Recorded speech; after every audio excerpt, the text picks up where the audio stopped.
From grief to greatness. The day my world shattered, I stood before an empty canvas, my heart heavy with loss and a mind swirling in chaos. It was only a week ago that everything I held dear was swept away in a storm of unforeseen events, leaving me adrift in an ocean of uncertainty. I hadn't picked up a brush in months, feeling too paralyzed by fear and regret to even consider the possibility of creating something new. But there I was, staring at the vast emptiness of that canvas, as if it were a mirror reflecting my own void. In that silent moment, I found a flicker of courage kindling within, urging me to paint a new vision of my life, one brimming with color and purpose. With each stroke of the brush, I began to weave the threads of my story into a vibrant tapestry.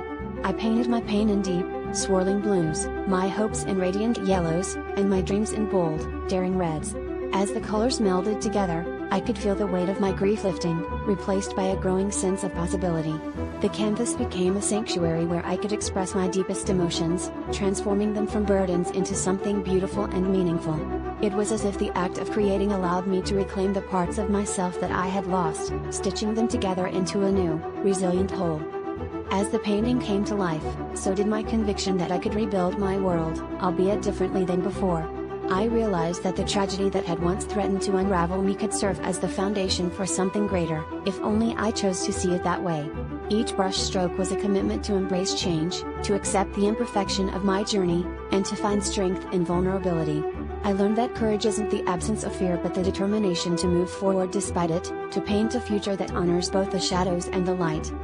The final brush stroke was a declaration of self-renewal, a promise to myself that I would not be defined by my past but rather by the resilience and creativity with which I faced it. As I stepped back to admire the finished piece, I saw not just a painting but a testament to my journey from tragedy to triumph.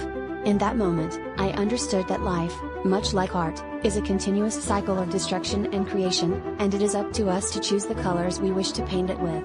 My story is a reminder that even in the darkest times, we hold the power to create a life full of color, purpose, and unyielding hope.